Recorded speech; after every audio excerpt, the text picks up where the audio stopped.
This is the Building Automation Monthly Podcast with Phil Zito, episode 177. Hey folks, Phil Zito here, and welcome to episode 177 of the Building Automation Monthly Podcast. In this episode, we are going to be discussing troubleshooting data flow. So we're going to talk through how data flows all the way from our I/O to our front end. We're going to talk about how data is collected. We're going to look at several different failure scenarios. We would talk about what those failure scenarios, kind of what signs would point to those failure scenarios occurring, how we would troubleshoot those failure scenarios, and probably just have a little fun talking about how the new paradigm of IP controls affects all of this together. So today's episode is sponsored by our BAS Startup and Checkout course. If you are looking for a course that is geared towards BAS technicians that will teach you how to do everything from lining out your electrical subs, installing controls, wiring up I/O, configuring controllers, setting up supervisory devices, mapping and controllers, setting up graphics, creating schedules, writing global logic, setting up commissioning, test and balance. Yes. And that's just a little bit of what's in the course. So if you're looking for a full turnkey technician course that will literally take someone from having not touched controls ever to being able to go and actually oversee a subcontractor executing a job and then making sure that they're actually doing point-to-point checkout and setting up the front end, the database, the server, the network, all of it, then this course is for you. I really encourage you to check out this course. There is literally nothing else like it in the market, and I encourage you to find out more at buildingautomationmonthly.com/177. Scroll down to the BAS Startup and Checkout logo and click on the link, and you will be able to learn more about the BAS Startup and Checkout course. All right, so data flow. Like I said, we're going to be talking through kind of how data is collected and then what we experience when data is not being collected properly. So there's really two ways that we collect data, right? We can consume data directly from a network source, or we can consume data directly from I/O. Now, I mean, you could effectively argue at the end of the day, everything comes from inputs and outputs. I mean, even if we're consuming data from a weather API, or we're consuming data from a BACnet IP interface to a chiller, at the end of the day, that data is coming from I/O. You could even effectively argue that even software points, so, for example, calculated averages, things like that, are dependent on I/O in order for those calculated software points to be created. So at the end of the day, where we're going to start with our data collection is at the input and output side. And when we're looking at inputs and outputs, we're looking at kind of three variables that we want to look at. One is, what is the input and output type? So is it a resistive type? Is it a digital type? Is it a voltage? Is it analog, etc., right? So as we think about inputs and outputs, we realize that the whole point of DDC, right, direct digital controls, is that we're able to take analog signals, resistive signals, voltage signals, amperage signals, and we're able to convert those into digital signals within our controls. So oftentimes what we will have to do is, both on the hardware and the software side of the controller, make some configurations. So what we'll have to do is we'll have to often use jumpers to go and say that this is a resistive input, because maybe we have universal inputs or universal outputs, and we'll have to say this is resistive or this is voltage. And once we've done that physically, we often have to go inside the controller and we have to go and configure things from a perspective of, all right, this is a voltage input. Okay, so now with this voltage input, we are going to go and say that this is 0 to 10 volts, and it equals 0 to 100% relative humidity. So what that's called right there is that's called I/O resolution.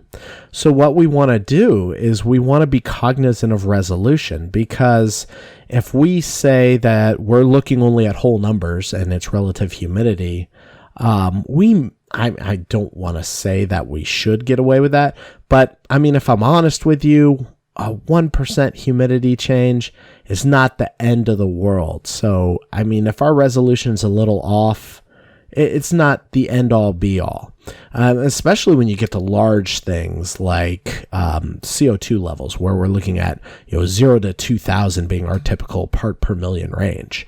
But when we're looking at things like inches water column for discharge air pressure control, resolution becomes very important, and we want to be rather precise with our resolution. So that's the first thing that we need to be cognizant of, and we'll see how that rears its head when we start to look at issues later in this episode.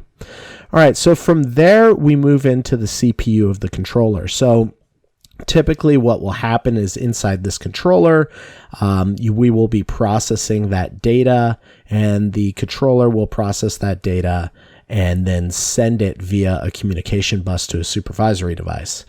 Now, we don't really have this issue as much nowadays as we did in the past, but there used to be memory issues where if we tried to do a ton of I/O, like we had a bunch of input-output modules attached to a controller, we could run into scenarios where it could actually bog down the controller. We don't really experience this that much anymore, but if you're working with legacy systems, you could potentially experience this. So as I mentioned, from here we go to the controller communication bus, and then this feeds out to the supervisory device. Now, what's going on here is that we are collecting data, we're sending it across a communication bus, whether that's IP, whether that's serial, whether that's wireless, to a supervisory device. Now, here's where we start to get into change of value, interval data points, shadow data points, etc. So depending on your supervisory device and depending on how you have your points set up, it's not even both. Well, sometimes it's both. I'm talking about so that you know what's going on in my head right now. I'm thinking of several different BAS systems and realizing that some BAS systems only allow you to configure data flow on the supervisory side, some only allow you to configure it on the controller side, and some allow you to configure it on both sides. Now, you may be wondering, what, Phil, do you mean by configure data flow? Well, in a controller, you may actually be able to set up the refresh rate. You may be able to say, when the value changes by this percent, or by this decimal precision, or by this amount, then I'm going to go and sample that data. Now, some folks would argue that's change of value, and in a sense it is. Oftentimes we get caught up with change of value and we think of just purely backnet change of value, where you have change of value subscriptions and you have change of value pushes. Let's get more simple than that. Let's just simply, for the purpose of this episode, change of value is when we set a set amount, either in percentage or value, that when it changes, the value will then be reflected as a change. This can either be set on the controller side or on the supervisory side. So oftentimes that will be set up. Additionally, we have intervals where you see this on trend data, but also on some BAS systems, you'll see where the data pushes are actually set as settings, as interval settings and refresh rates. So they will limit the refresh rates, the amount of time that the supervisory device will sample and refresh. And this can actually be used in conjunction with COV, so that you can have that right there, where COV is based on sample change or value change, and then the interval is sample period. And so what would happen is that it would slow the supervisory device, or the controller would slow the transmission of data down. Now, once again, this isn't such a big deal in our more modern systems. Now, from this point forward, we do a connection from our supervisory device to our server. And here we're starting to experience some things that are a little unique with servers and with the client server architecture and with web-based user interfaces, in that depending on actually how the HTML is coded, depending on how the JavaScript, because ultimately what happens on the back end of a HTML user interface is that you typically have some JavaScript that is running a server function and it is refreshing the data on the screen. And so sometimes there's actually not an issue with the data in the supervisory device. It's quite simply an issue with how it's represented on the web interface. Now, this isn't such a big deal nowadays. Most of the time, the folks who do the back-end development of these user interfaces have realized that we need some asynchronous data. We need data that is refreshing itself. And we need to ensure that these user interfaces are accurate. Otherwise, folks start to freak out. So what we're seeing is that this isn't so much of a big deal. But if you have a legacy system that hasn't been upgraded, by the way, this is one reason to make sure you're upgrading your BAS software is for things like this. But if you have a legacy system that was maybe one of the beginning web user interfaces that isn't updated, then this could be a potential issue that you run into. So as we've seen, right, this introduces multiple failure points, kind of this flow that I've talked through so far, from I/O to CPU of the controller to controller COM to supervisory device, from supervisory device to server, from server to UI. This introduces multiple potential failure points. So let's start to look at some of the most common failure scenarios that I've experienced. And I really look forward to seeing in the comments, whether you're on Facebook or LinkedIn or YouTube or on our site, look forward to seeing kind of what you're experiencing from the comments. So with that being said, issue number one, and these aren't in any particular order of severity or commonality, they're just whatever popped in my head at the time. So issue number one is improper data resolution. So you still see this. It's something that you see when you're having new folks who are expected as part of point-to-point checkout or as part of controller configuration are expected to properly set data resolution or data scaling for I/O, and you start to see where the data just isn't properly representing. This is actually a quite easy one to catch if you know what to look for. So oftentimes what will happen is you'll see stuff that is just totally wonky. So for example, instead of scaling 0 to 10 volts DC and doing it where it's 0 to 100% relative humidity and saying that, hey, this sensor, I read the sensor data sheet, it has an accuracy of 0.5% of relative humidity, so I'm going to reflect that in my scaling and my resolution. Instead, maybe you go for a 0.1% humidity change. And so because of that, you start to get some wonky data. Or maybe you improperly go and set it to 0 to 50% relative humidity, or 0 to 10% relative humidity, because you just match it 0 to 10 volts DC, 0 to 10%. And then you see that it is going, and even though you take a meter to the sensor, which that's the nice thing about DC over amperage, is that it's much easier to read DC than it is amperage, because amperage you got to read in line or you got to have a milliamp clamp, versus DC you could just read right across the wires. But you go and you read it and you see, hey, it's 10 volts DC, and I've got an issue where it's 10 volts DC. I should be experiencing 100%. Now, granted, I know we're not going to see 100% relative humidity in the field typically, so this is like an extreme example, but just go with me on it because it's a good example. So we have 10 volts DC, and you're like, I should have 100% relative humidity on the UI, but I have 10% relative humidity. Well, then you can realize it's a scaling issue.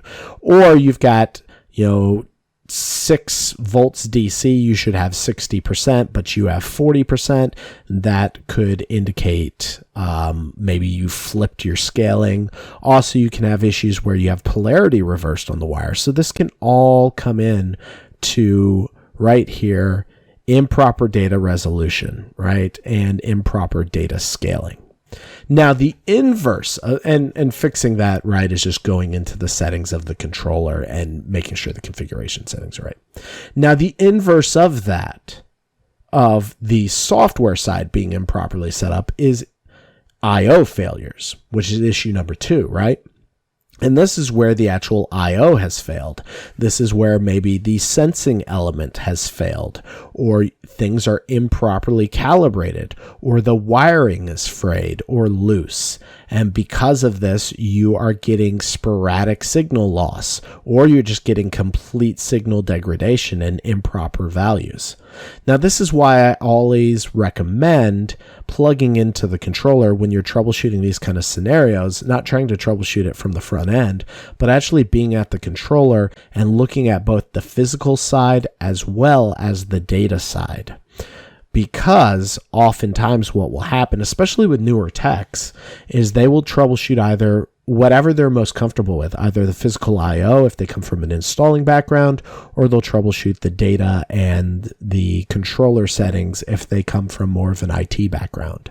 And so realize that it could be one of these two. And with I/O failures, things like disconnected wires, things like failed sensors, those are pretty easy to find with the testing tools available to you.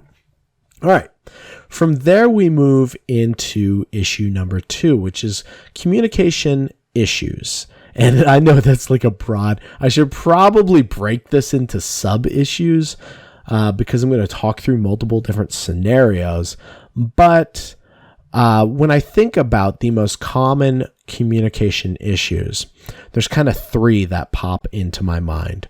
One is bandwidth issues. This is both on IP trunks as well as serial trunks.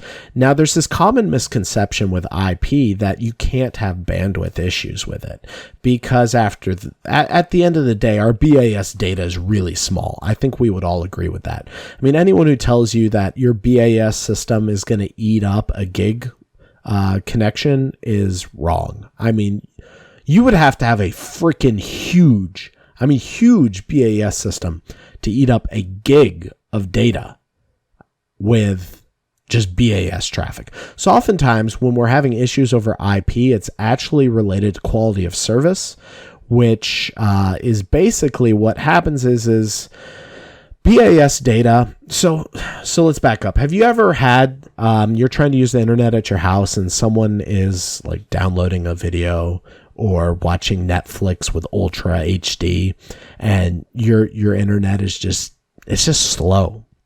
Well, what's going on is that video traffic has a tag actually on the traffic packets that are going across the wire. And this is called a quality of service tag. And quality of service determines what messages, when they hit the switch, get to pass through and which ones get dropped off. Well, BAS data is notorious for not having a quality of service tag. And because of that, what happens is that data, when on a line, when on a trunk that is shared with video data or shared with, a trunk line that utilizes also for massive data backups, that BAS data will drop. So signs of this are, so especially with backups, are at a certain time, the BAS data going offline. Also, with quality of service related to video, is that during certain periods of the day. So if you have motion activated video cameras, and during the day, you're going to see much more traffic issues with your BAS data than you would at night when there's no motion. So this is becoming more and more common because what happens oftentimes is, as BAS folks, we've been attuned to, or we've been trained to just ask for IP addresses. We haven't really thought about trunk and uplink issues that could come. And we're starting to see these IP controls, and you see all these people pushing it out there, right? You see them talking about, oh, you got IP controls and they've got built-in ports, so you can attach your cameras and you can pass the camera data through too. And I don't I get it, and it's really attractive and it sounds really good, but I don't know if the people who are promoting these things are thinking through the potential ramifications of improper data management, because at the end of the day, there's only so much data that can flow through a pipe, and that's going to cause bandwidth issues. So you've got that, right? So that's kind of the IP side. The second is COM trunk physical issues.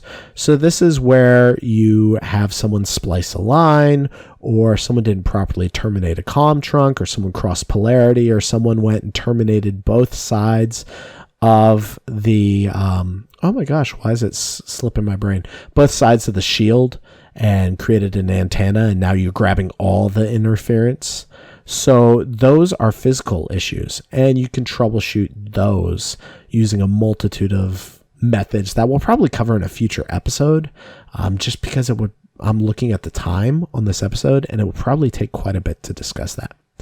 And then we have settings for communication buses, for serial communication buses. So this is where you, especially with integration, where you're not properly setting the baud rate, or you're not properly matching settings. You see this a lot on VFD drives where startup is done by someone else, and they set a duplicate IDs, duplicate MAC address, or they set an improper baud rate, and that starts to cause sporadic issues. And the reason that causes sporadic issues is typically it's backnet MSTP, and when the token tries to pass to that device, it causes all sorts of data collisions. So, COM bandwidth issues, there's three, right? There's IP quality of service, there's serial COM settings, and there's serial physical failures, I guess you would say. All right, and the final issue I'm going to talk about are system collection setting failures. Now, we're seeing this, this has been consistent throughout my entire BAS career. This is where folks at the supervisory level do not set proper settings for data collection.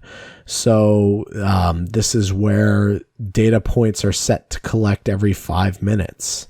You're not seeing this as much of an issue these days now that more folks are using COV, and a lot of COV systems are independent of time periods, but you're still seeing folks who don't use COV and they set time periods on their supervisory device, and because of this, we're seeing system collection setting failures.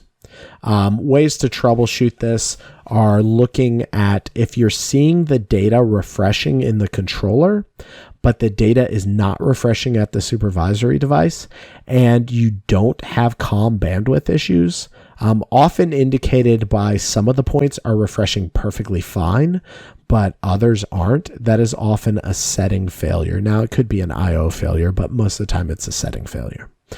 Okay, so the last thing I want to leave you with here on this episode is this paradigm of IP controls and how it changes things. So when we troubleshoot things, we often go from the methodology of either top down or bottom up. I prefer bottom up personally. That's kind of how I like to do things. I start with the IO, I work through the controller, work through the COM, work through the supervisory device to the server. But with IP controls, we're actually starting to see controllers that have visualization built into them. So we're seeing controllers that have web servers on them. We're seeing IP controls that are eliminating the concept of a supervisory device and are directly allowing points to be shared to a graphic. You see this kind of in Niagara, and then pushing the framework of Niagara down to the controller level.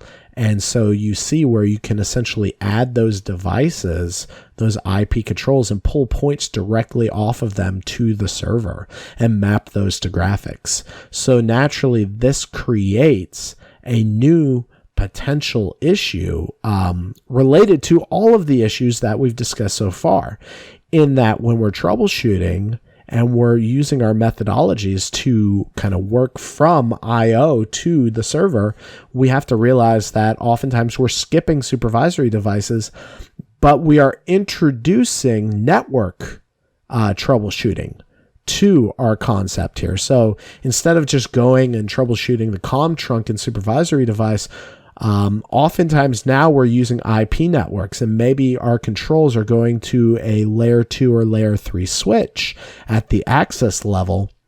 And from there, they're going and routing through this IT network that we often have no visibility and no control of. And because of that, there's multiple points of failure, even if logically we are directly connecting this IP controller to our BAS system. So logically, it looks like it's connecting directly to it. Physically, there are a lot of points of failure that are now introduced because of IP controls and because of relying on an IT network. Now you could argue, well, we're going to do an OT network, so an operational technologies instead of an IT technologies, and we're going to have our own switches, our own routers, and that is plausible. You can do that.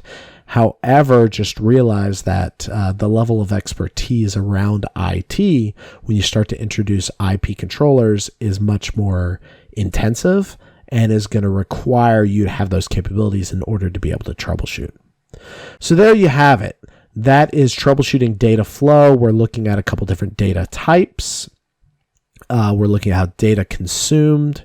We looked at 4 different issues: improper data resolution, COM bandwidth issues, system collection setting failures, and I/O failures. We talked about how to identify those as well as troubleshooting methods to resolve those. And we talked about data collection. So like I said, if you are someone who is a BAS professional and you are looking to be able to execute work from start to finish, really go to buildingautomationmonthly.com/177 and check out that BAS Startup and Checkout course. And as always, you will be able to access any notes and any links at buildingautomationmonthly.com/177. Thanks a ton for being here. I really enjoy having you all listen every week. Thanks a ton for that. And I look forward to talking to you all again next week for episode 178. Thanks a ton. Take care.